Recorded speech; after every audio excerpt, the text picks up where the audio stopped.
नमस्कार। आप सबका अमरीन पाठशाला में स्वागत है। आज मैं आप सबके लिए वर्ण विचार प्रश्नोत्तरी लेकर प्रस्तुत हुई हूँ। तो प्यारे बच्चों, जिन भी बच्चों ने अभी तक लाइक शेयर सब्सक्राइब नहीं किया है तो वो जल्दी से कर दीजिए। तो इससे पहले हमने वर्ण विचार के पार्ट 1, पार्ट 2 और पार्ट 3 किया है। जिन बच्चों ने भी नहीं देखा है वो देख लीजिए और इससे आप इस प्रश्नोत्तरी को अच्छे से कर पाएंगे। यस, तो चलिए अगले पेज पर चलते हैं। तो भाषा की सबसे छोटी अविभाजित इकाई को क्या कहते हैं? प्रश्न 1 है हमारा, भाषा की सबसे छोटी अविभाजित इकाई को क्या कहते हैं? अविभाजित मतलब इससे और ज्यादा टुकड़े ना हो चुके, इसे तोड़ा ना जा सके, में छोटी क्या होगी? तो आपके पास ऑप्शन है वर्ण, स्वर, व्यंजन और शब्द। 3 है आपके पास में, वर्ण, स्वर, व्यंजन और शब्द। तो आप सोचिए क्या होगा सबसे छोटी इकाई? तो आप लोग जानते हैं भाषा की सबसे छोटी इकाई क्या कहलाती है? तो हमारा ए नंबर पे हो जाएगा पहला वर्ण। यहाँ पर ए बना हुआ था, ये ऑप्शन यहाँ पर है नहीं, ए नंबर लिखा हुआ तो ए हो गया, तो वर्ण हो जाएगा। क्या हो जाएगा? वर्ण। तो भाषा की सबसे छोटी अविभाजित इकाई को क्या कहते हैं? वर्ण कहते हैं। दूसरा हो गया हमारा वर्णमाला कहते हैं। तो वर्णमाला किसे कहते हैं? तो आप देख सकते हैं, आपके ऑप्शन दिख रहे हैं यहाँ पर। तो वर्णमाला कहते हैं, 4 ऑप्शन है। वर्णों के व्यवस्थित समूह को, वर्णों के संकलन को, शब्द गणना को या शब्द समूह को। तो आप देख सकते हैं 4 ऑप्शन में। तो हमारा क्या हो रहा है? शब्द समूह होगा। देख सकते हैं शब्दों का समूह है, नहीं वो अक्षरों का समूह होगा। किसका होगा? अक्षरों का। वर्णों का तो ये तो गलत होगा, शब्द गणना तो हम गिनती भी नहीं कर रहे हैं, तो गणमी वर्णों का संकलन भी नहीं है। तो भी सही ऑप्शन आपका क्या जा रहा है? वर्णों के व्यवस्थित समूह को क्या कहते हैं? वर्णमाला कहते हैं। ये इम्पोर्टेंट क्वेश्चन है, ये सभी परीक्षाओं में कहीं ना कहीं किसी भी परीक्षाओं में पूछे गए हैं, तो इसे अच्छे से इस प्रश्नोत्तरी को सभी बच्चे तैयार करेंगे। प्रश्न नंबर 3 है। प्रश्न नंबर 3 आपको दिखाई दे रहा है, निम्न में से कंठे व्यंजन है। निम्न में से कंठे व्यंजन है। तो कंठे व्यंजन क्या होगा? आप देख सकते हैं, तो आपके 4 ऑप्शन दिए गए हैं। देखिए य, र, ल, व। तो इसके साउंड निकाल के देखिए कंठ से आ रही है या नहीं। इसी तरह से त, थ, द, ध, क, ख, ग, घ, श, श, स। ये 4 है। आप देख सकते हैं य, र, ल, व। ये कहाँ पर आ रही है? दांतों के आसपास से आवाज आ रही है, य, र, ल, व। तो उससे आगे से इसी तरह से त, थ, द, ध, ये आपके दांतों से है तो दंती व्यंजन हो जाएंगे। क, ख, घ। तो अभी इसी कंठ के पास से आ रही है, गले के पास से आ रही है, तो ये आपका कंठ व्यंजन कहलाएगा। और श, स, स, ये आपका क्या हो जाएगा? ऊष्म व्यंजन भी कहलाते हैं। क्या कहलाते हैं? ये ऊष्म व्यंजन भी कहलाते हैं। इसे आपने, जिन भी बच्चों ने पार्ट 1, पार्ट 2 और पार्ट 3 नहीं देखा है वो बच्चे जाकर देख लीजिए, जिससे आप लोग ये प्रश्नोत्तरी उसे देखकर इसके बाद ही करेंगे तो बहुत अच्छे से समझ में आ जाएगी। आप सारे के सारे 30 में से 30 क्वेश्चन कर सकते हैं। और जो बच्चे देख रहे हैं और देखेंगे और उसमें कमेंट में जरूर लिखेंगे उनके कितने क्वेश्चन सही गए हैं तीनों सीरीज देखने के बाद। तो आप बता सकते हैं कमेंट करके। यस, तो चौथा नंबर हो गया आयोग वह वर्ण है। अब आयोग भा जो स्वर के बाद आते हैं और व्यंजन से पहले आएंगे। तो हमारे 4 ऑप्शन हैं, अंग और आहा, इ, ई, अ, आ, उ, ऊ। तो मीन स्वर से पहले और व्यंजन के बाद जो आएंगे वो अयोगवाह होंगे। तो आप देख सकते हैं अयोगवाह कौन कौन से हैं। तो मीन्स आपका अंग और आहा हो जाएगा। क्या हो जाएगा? अंग और आहा। तो पहला ऑप्शन आपका यहाँ सही रहेगा। कौन सा? पहला ऑप्शन यहाँ पर सही रहेगा। क्या हो जाएगा? अंग और आहा अयोगवाह है।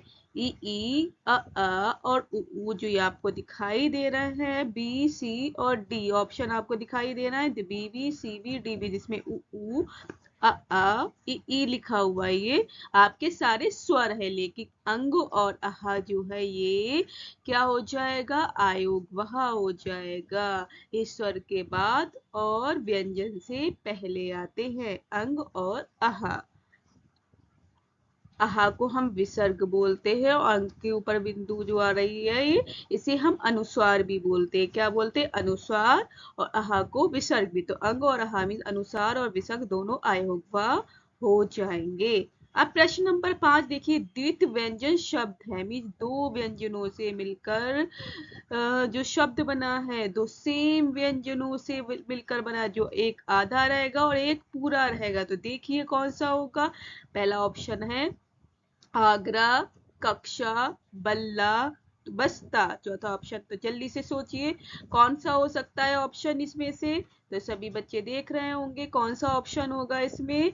तो द्वित व्यंजन में दो समान व्यंजन होंगे। इसमें क्या होंगे? दो। तो सोचिए इसमें, देखिए दो समान व्यंजन कौन से हैं जिसमें एक अक्षर आधा और एक पूरा रहेगा। तो अब आपको सी ऑप्शन दिखाई दे रहा है यहाँ पर। तो बल्ला क्या हो जाएगा? इसमें एक आधा अक्षर और एक पूरा अक्षर दिखाई दे रहा है, तो ये हो जाएगा बल्ला। अब इसी तरह से 6 नंबर है, क्या है? 6। उसमें आप देख सकते हैं श सामी शाशलगम, शासट को, सा सपेरा। कौन से व्यंजन हैं? तो आपको व्यंजन का वर्गीकरण हमने पढ़ाया था ना, 3 तरह के व्यंजन होते हैं, स्पर्शी, ऊष्म और अंतस्थ। यहाँ पर ऑप्शन भी दिए गए हैं, ऊष्म, स्पर्शी, अंतस्थ और नासिक के।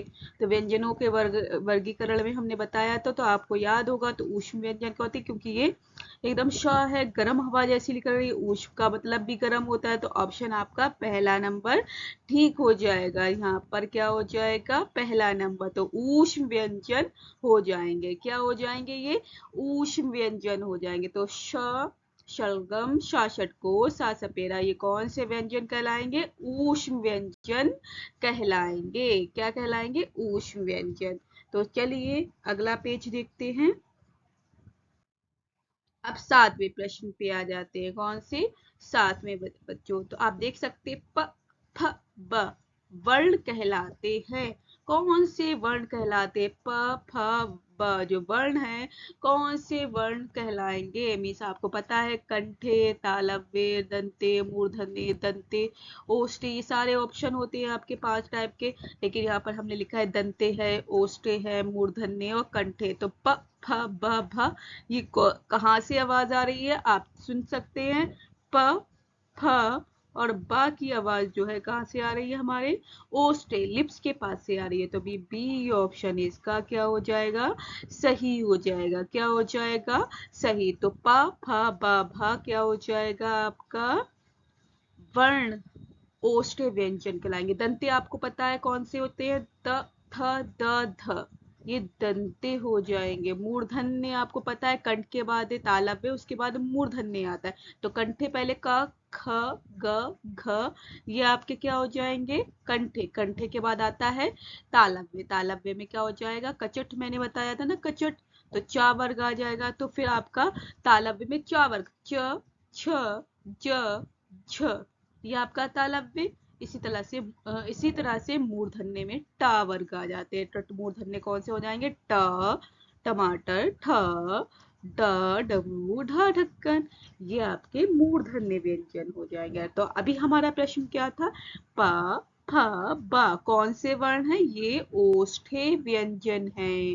कौन से? और दंते आपको पता चल गया। त तरबूज, थ थर्मस, द दवा, द धनुष, ये कौन से व्यंजन हो जाएंगे?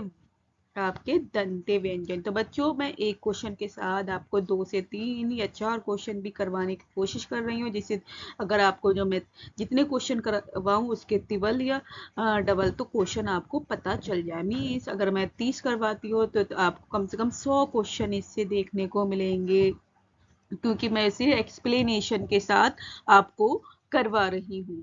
तो आप देख सकते हैं अगला है 8वां नंबर, आगत ध्वनियां या वर्ण कौन सी होती है? मीन्स आगत मीन्स हमारी भाषा में दूसरी भाषा से आई हुई जो ध्वनियां हैं, जो वर्ण हैं, वो कौन कौन से हैं?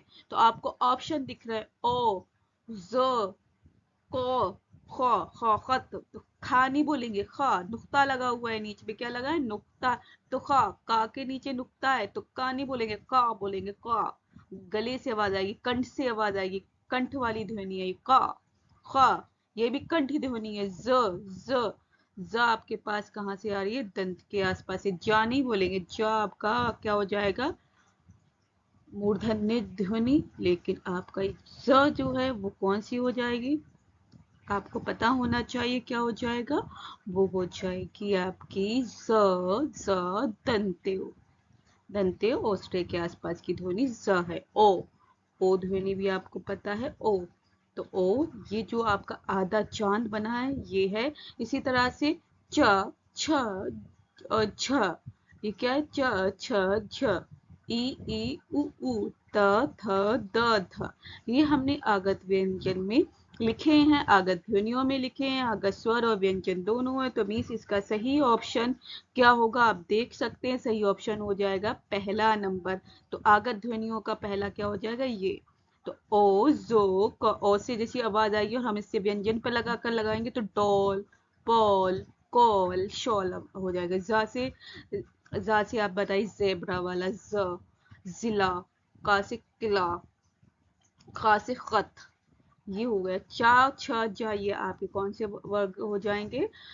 आपके तालव्य। ई उ, ये आपके स्वर हो गए। क्या हो गए?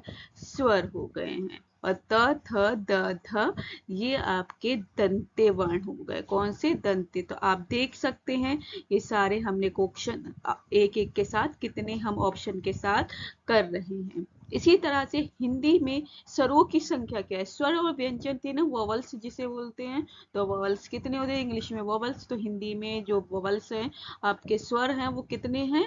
तो आपको संख्या दिखी गई है 10, 11, 13, 15। तो आप सोचिए कौन सा ऑप्शन हो सकता है आपके लिए। तो जल्दी जल्दी सोचेंगे कौन सा ऑप्शन है यहाँ पर। यहाँ पर ऑप्शन जो दिया गया है वो है 11। तो 11 आपका ऑप्शन सही हो जाएगा। तो हिंदी में स्वरों की संख्या 11 है। कहीं कहीं किताबों में 13 लिखा होता है, लेकिन हमारे 13 स्वर नहीं होते हैं। मीन्स हमारे 11 रहेंगे, 13 नहीं होंगे। कुछ लोग आयोगवा जो अंग और आहा जो अनुसार और विसर्ग है उसे भी जोड़ लेते हैं, लेकिन उनको ध्यान रखना वो हमारे स्वर नहीं है, वो आयोगवा स्वर हैं जिसे हम अनुस्वार और विसर्ग बोलते हैं। हमारे स्वरों की संख्या आ से लेकर अ तक। इ, ई, उ, ए, ओ। ये 11 और री से ऋषि जो है आपका, ये 11 स्वर हो जाएंगे। क्या हो जाएंगे? ये 11 स्वर हो जाएंगे आपके। तो आपको इतना पता चल गया होगा। चलिए अगले पेज पर देखते हैं। 9 प्रश्न हो गए, अब 10वां प्रश्न करते हैं। ये भी बहुत इंपॉर्टेंट प्रश्न है आपके लिए जो हम लाए हैं यहाँ पर। ये कहीं ना कहीं आपके जितनी भी परीक्षाएं हैं, TET, super TET, C TET, B TET, आपके बिहार की अन्य परीक्षाएं जो हैं और बहुत सी परीक्षाओं में पूछे गए प्रश्न हैं। बच्चों ध्यान रखना है, यहाँ से क्वेश्चन आते हैं और आए हुए। कुछ बीएड के एंट्रेंस एग्जाम होते हैं, वहां पर भी आए हुए क्वेश्चन है, वीडियो में आए हुए क्वेश्चन है, वीडियो जो होता है। तो मीन्स आपको पता होगा कि सारे जितने भी क्वेश्चन करानी हो, प्रश्न करानी हो, वो सारे इंपॉर्टेंट हैं। तो 10वां प्रश्न है आपका उच्छिप्त। क्या है? उच्छिप्त। उच्छिप्त और ताड़त जात।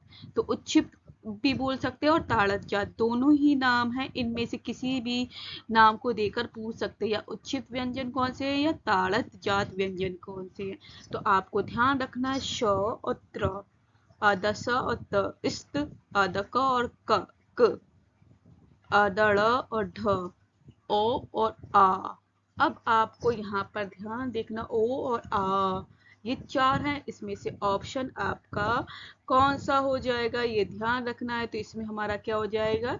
सी ऑप्शन। डा के नीचे जो बिंदु वाला, डा डब्लू वाला नहीं लेना, जिसके डा के नीचे बिंदु आएगी, चिड़िया वाला, और पड़ वाला ड़ जो होगा, ये 2 उच्छिप्त व्यंजन हैं। ये पहले हमारी नहीं थे व्यंजन, ये बाद में आकर हमारी हिंदी में आके ऐड हुए हैं। क्या हुए हैं? ऐड हुए हैं, जुड़े हुए हैं।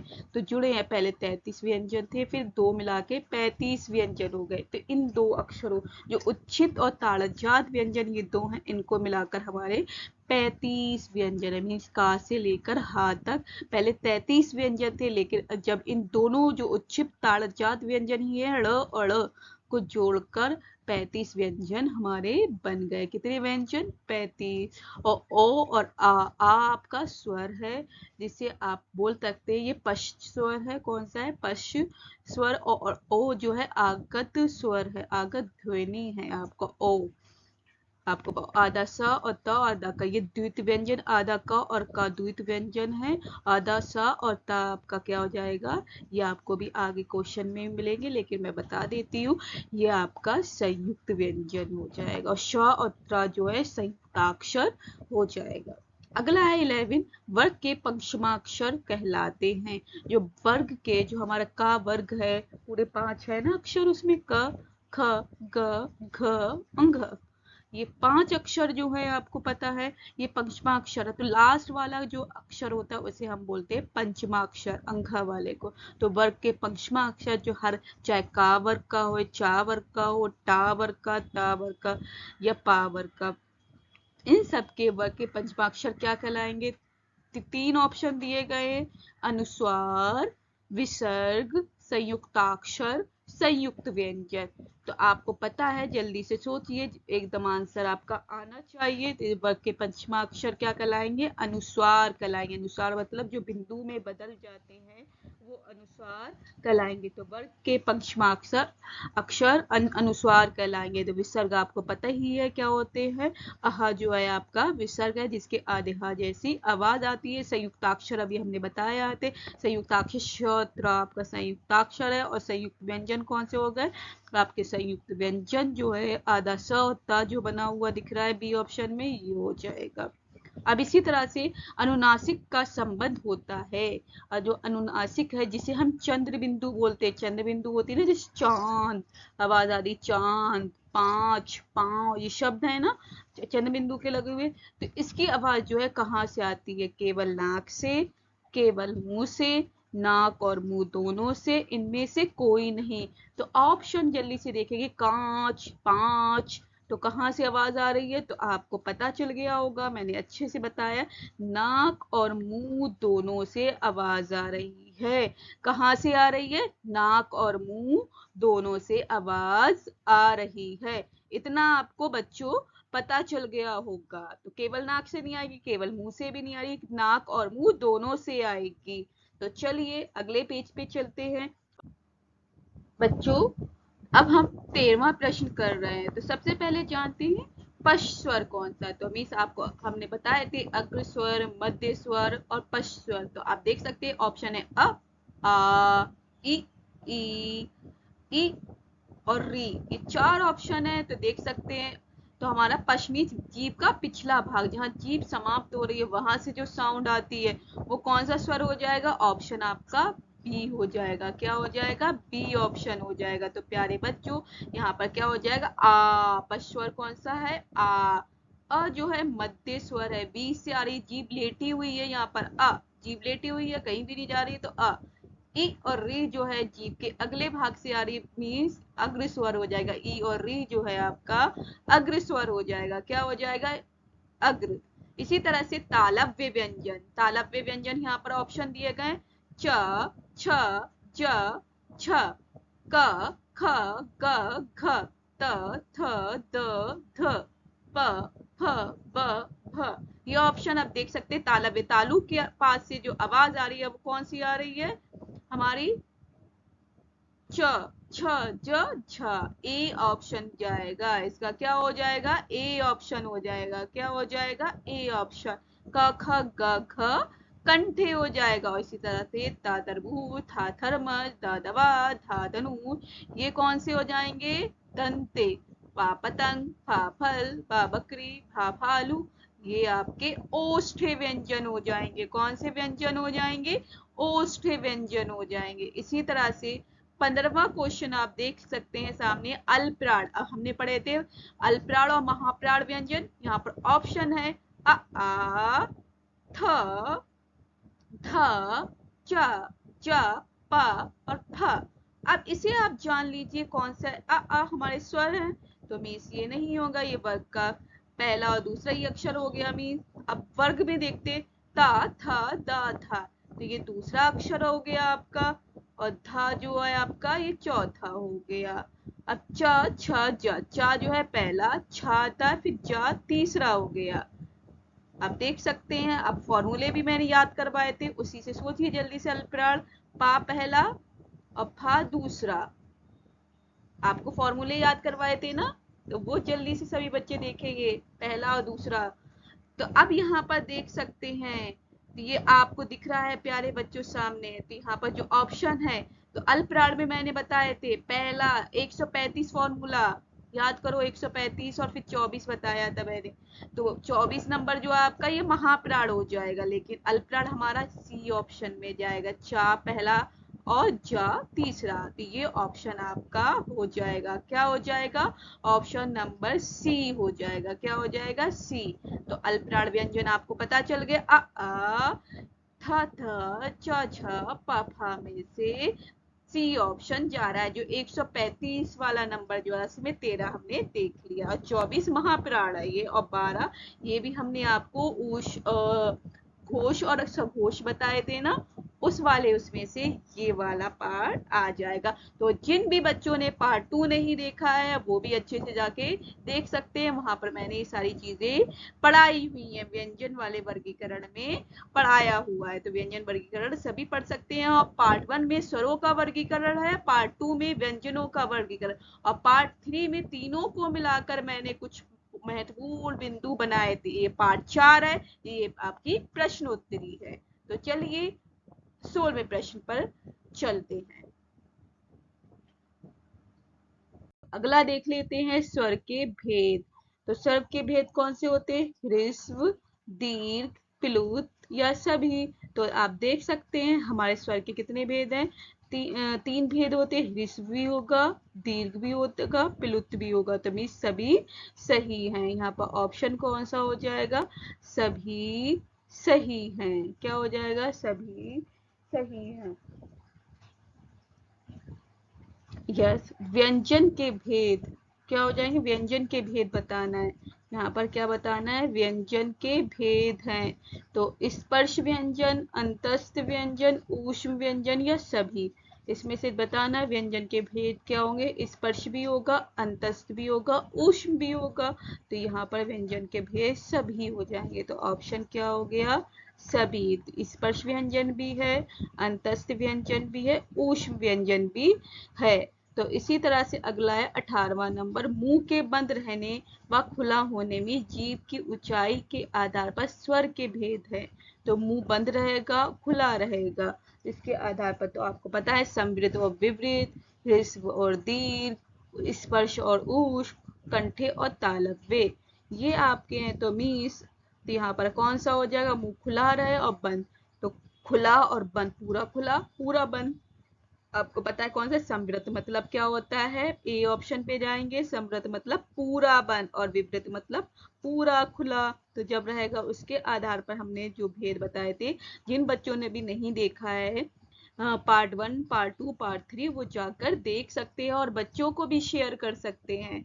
तो इसी तरह से दूसरा ह्रस्व और दीर्घ आपके स्वर आ जाएंगे, ये भी नहीं रहेगा, ह्रस्व और दीर्घ भी नहीं होगा, स्पर्श और ऊष्म भी नहीं होगा, कंठे और तालव्य भी नहीं होगा। ये सारे ध्वनियां हमने बताई थी। कंठे और तालव्य कौन सी होती, स्पर्श व्यंजन कौन से होते आपको पता है, स्पर्श व्यंजन का से लेकर आपका का, हा तक रहते हैं, निपावर तक रहते, का से लेकर पा फा बा भा मा।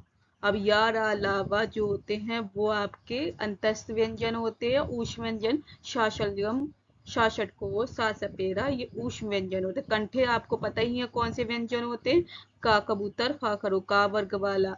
तालव्य आपको पता ही है कौन सा, चा वर्ग वाला, च छ, छा छा छाता वाला। ह्रस्व और दीर्घ स्वर पता है, ह्रस्व मतलब एक मात्रा का समय लगता है, और दीर्घ में ह्रस्व की ही दो मात्राओं का समय लगता है। जैसे अ ह्रस्व है तो दीर्घ क्या हो जाएगा, आ।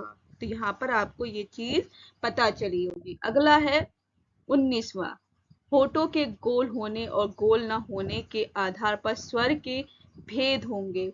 तो मीस होठ गोल रहेंगे, तो वर्तुल और आवर्तुल, समवृत्त और विवृत, ह्रस्व और दीर्घ, स्पर्श और अंतस, ये 4 ऑप्शन है। तो बच्चों आपको पता होना चाहिए इसका ऑप्शन क्या हो जाएगा। होठों के गोल होने के बाद वर्तुल और वर्तुल, ए ऑप्शन जाएगा इसका। कौन सा जाएगा? A option. वर्तुल का मतलब क्या होता है? गोल, और आवर्तुल का गोल न होना। तो मीन्स जब हम होठ गोल होते हैं तो कौन से अक्षर बनते हैं? जैसे उ, ओ। आवर्तुल में कौन से हो जाएंगे? ए, री, ये हो जाएंगे। तो इस तरह से होठ गोल होने पर कौन से स्वर होते हैं? तो स्वर के समवृत और विवृत अभी हमने बताया था आपको कि पूरा खुला बंद और पूरा बंद, पूरा खुला या पूरा बंद। और इसी तरह से आपको हमने ह्रस्व और दीर्घ स्वर अभी बताए पिछले स्लाइड में। ह्रस्व मतलब एक मात्रा वाले शब्द, एक मात्रा कितनी आवाज आएगी, और दीर्घ में एक से ज्यादा में 2 मात्रा। स्पर्श व्यंजन और अंतस्थ व्यंजन बताए थे। अंतस्थ व्यंजन कौन से होते हैं? या, र, ल, व। और स्पर्श व्यंजन आपको पता ही है, का से लेकर पा वर्ग वाला आपका हो जाएगा। अब वर्तुल स्वर कौन से होंगे इसमें? वर्तुल उ, ए, ई, अ, वर्तुल ई, वर्तुल उ, ए, तो हमारे वर्तुल क्या हो जाएंगे? मीन्स हमारे होठ क्या हो जाएंगे? गोल हो रहे हैं। तो गोल किसमें? उ, ए, ई, तो वर्तुल स्वर कौन से हो जाएंगे हमारे बच्चों? यस, तो वर्तुल स्वर हमारे यहाँ पर कौन से होंगे? जिसमें गोल होठ जो है वो गोल हो रहे हैं। क्या हो रहे हैं? होठ जो है हमारे गोल हो रहे हैं। तो वर्तुल स्वर हमारे ई नहीं होंगे तो उ होंगे। वर्तुल होठ गोल हो रहे हैं तो हमारे उ हो जाएंगे। क्या हो जाएंगे? उ। अल्पप्राण व्यंजन कौन से हो जाएंगे बच्चों? ये ध्यान रखना है। अल्पप्राण व्यंजन है वर्ग का पहला, तीसरा और 5वां अक्षर वर्ग का पहला और दूसरा अक्षर, या वर्ग का दूसरा या चौथा अक्षर, वर्ग का तीसरा, चौथा या 5वां अक्षर। क्या हो जाएगा? अल्पप्राण व्यंजन कौन से हो जाएंगे हमारा? तो आपको ध्यान, अल्पप्राण और महाप्राण हमने बताया। तो वर्ग का पहला, तीसरा और चौथा, वर्ग का पहला, तीसरा और 5वां अक्षर, ये ए ऑप्शन सही हो जाएगा। ये अल्पप्राण व्यंजन हो जाएंगे। कौन से हो जाएंगे? अल्पप्राण। वर्ग का पहला, तीसरा और 5वां अक्षर क्या कहलाएगा? आपका अल्पप्राण। और महाप्राण क्या हो जाएगा? तो पहला को हटा दो, दूसरा और चौथा जहां पर भी आएगा वो हो जाएगा महाप्राण। तो वर्ग का दूसरा और चौथा अक्षर क्या हो जाएगा? महाप्राण। तो अगला अब हम देख लेते हैं।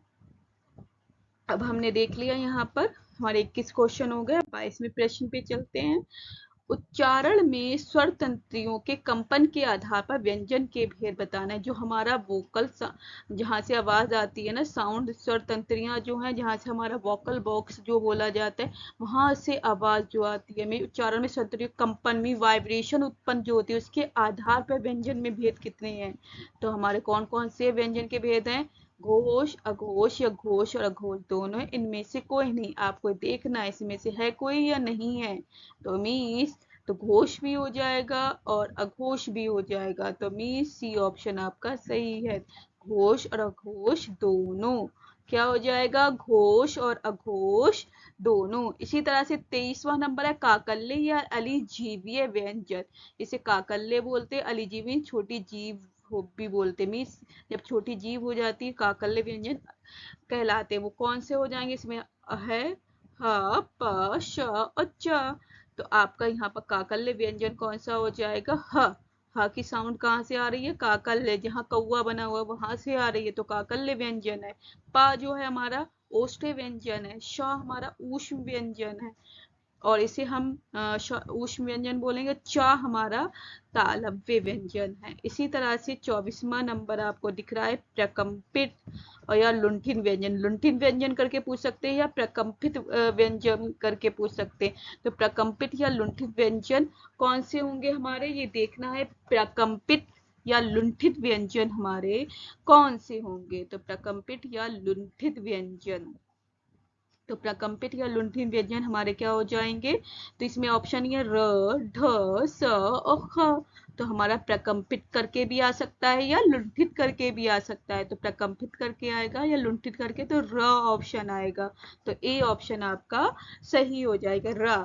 तो ढ आपका हमने बताया था, ये आपका सिंपल व्यंजन ही है। ढ, स और ख ये सिंपल व्यंजन है, लेकिन कौन से वर्ग में आते हैं?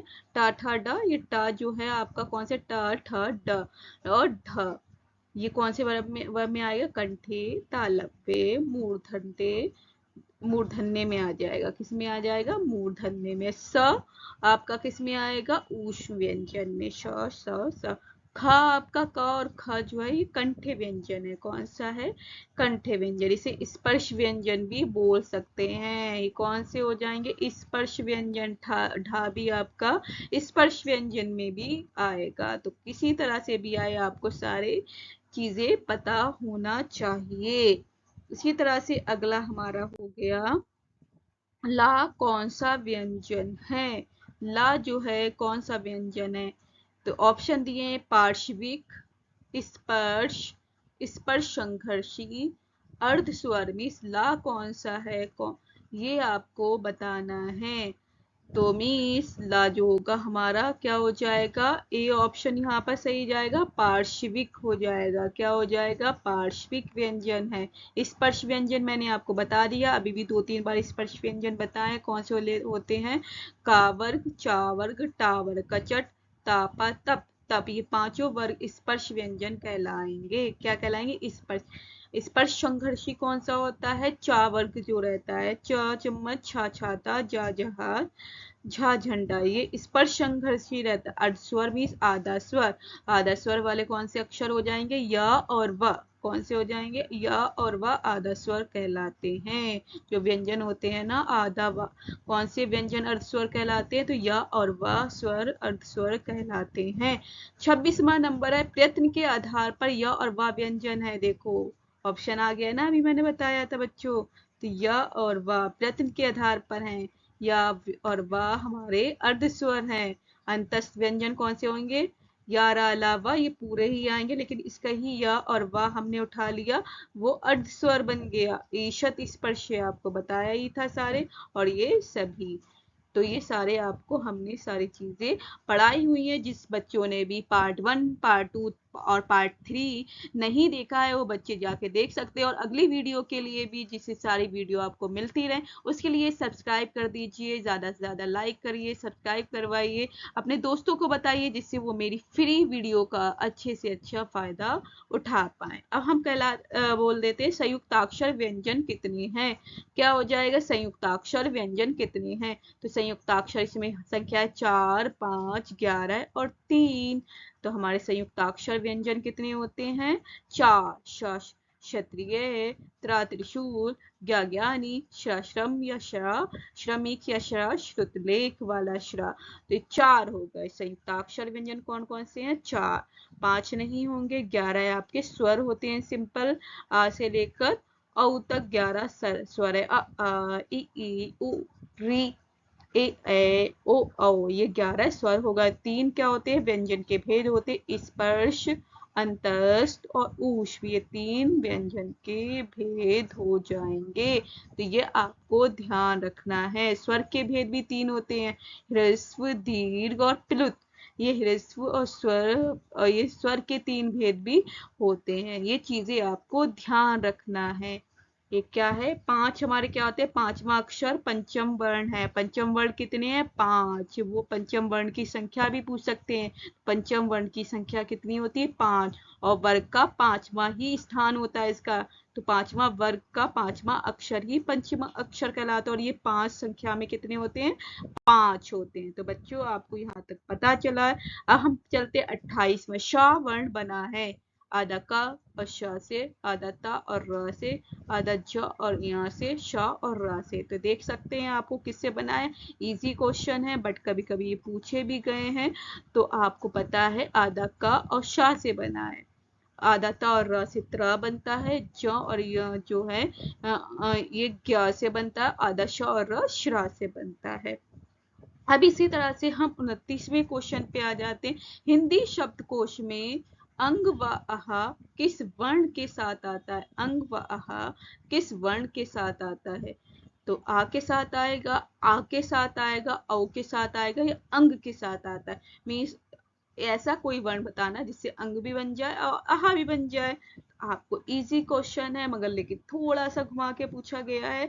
तो आपके क्वेश्चन ये सारे किसी न किसी परीक्षाओं में पूछे गए हैं, वही मैं लेके आपके सामने आई हूँ। तो ये ऑप्शन आ जाएगा, आ के साथ।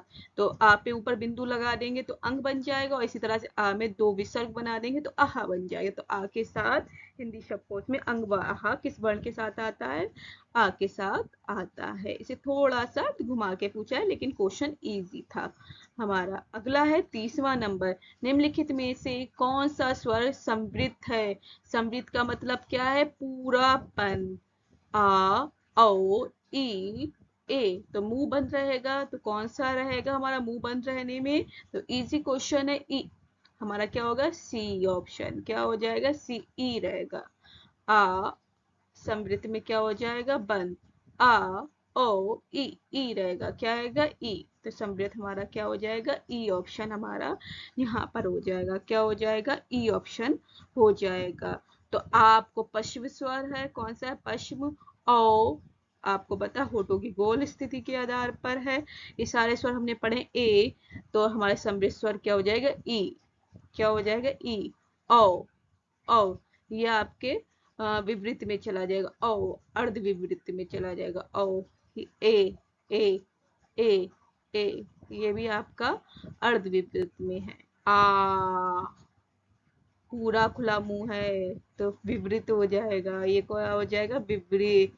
पूरा बंद। ई, री। ये सारे क्या हो जाएंगे? समृद्ध हो जाएंगे। क्या? ई और री समृद्ध में आएंगे। आपको पता होना चाहिए कौन कौन से व्यंजन आते हैं। तो इसी तरह से अगला जो आपको हमने बता दिए, आज हमने 30 प्रश्न करे हैं। कितने करे हैं? 30 प्रश्न करे हैं। तो बिहार शिक्षक भर्ती 2023 के लिए बहुत इंपॉर्टेंट क्वेश्चन है। तो धन्यवाद, शुक्रिया। जिन बच्चों ने अभी तक लाइक, शेयर और सब्सक्राइब नहीं किया है तो कर दीजिए, और अपने जितने भी दोस्त हैं और ग्रुप हैं उनमें हमारी वीडियो जरूर शेयर करिए, जिससे सारे बच्चों को पता चल जाए और हमारी मुफ्त वीडियो का फायदा उठा सके। और किसी को कुछ कंफ्यूजन है तो कमेंट बॉक्स में अपनी प्रॉब्लम लिख सकता है, जिसका मैं आपको रिप्लाई दे पाऊंगी। तो शुक्रिया, धन्यवाद। Have a nice day.